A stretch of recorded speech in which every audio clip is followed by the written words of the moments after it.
Chapter 2. Antony told his father all about it over supper. For once he had something to talk about. They usually ate in near silence. When his father was home, they ate together in the dining room at one end of a vast mahogany table that seated 40. It was too big to move out and had obviously been built on site. It was hideous, but neither Antony nor his father had ever really noticed.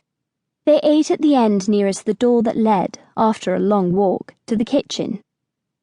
Mr. Sopwith wasn't there, but we had a great time.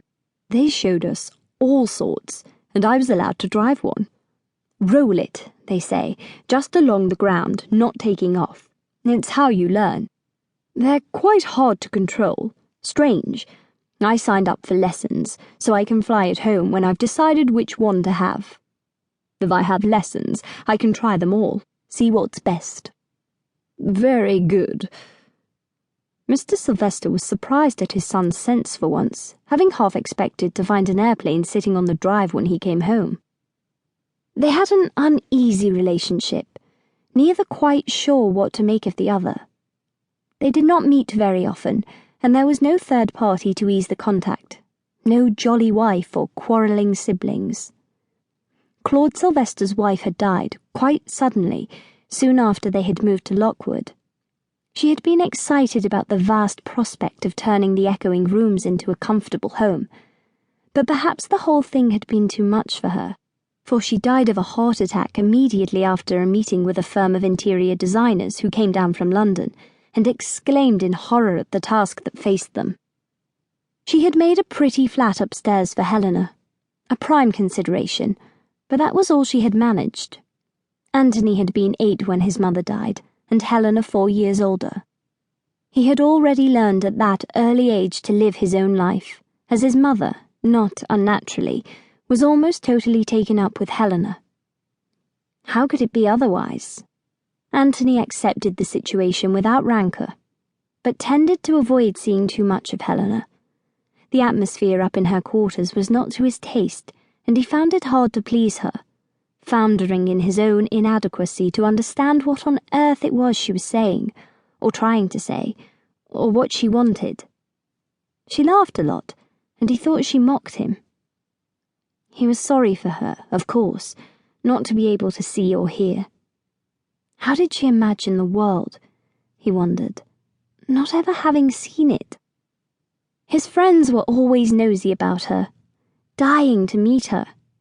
He had been in the habit of bringing his Eton friends home in the holidays to stay, but none of them had ever wanted to come twice after they had found themselves banned from who they called the freak upstairs, and only just managing to survive the discomfort of life in Lockwood Hall.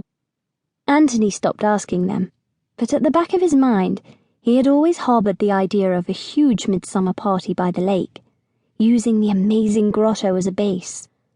That would be quite something, especially if he got an airplane. That would impress them. They would come then. The grotto was amazing, built a century ago by the master of the original Lockwood Hall, a very beautiful Queen Anne mansion that had been brutally destroyed to make way for the present monstrosity. Old engravings of the original house were displayed in the corridors, but were hard to make out in the ill-lit passages. The new house was entirely panelled in dark oak, impressively expensive, but also impressively gloomy. Cosy was a word that did not spring to the tongue. Many of the servants gave in their notice quite soon, especially in the winter, when the great boilers in the cellar struggled to keep the chill out of the huge rooms. Antony was used to it, but was always surprised that his father seemed fond of the place and never considered moving.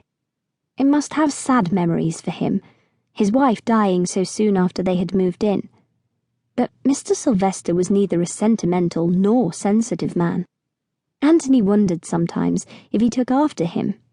He rather hoped not, for his father was not much liked, he noticed, not one to spread bonhomie and delight. He spoke little, rarely smiled.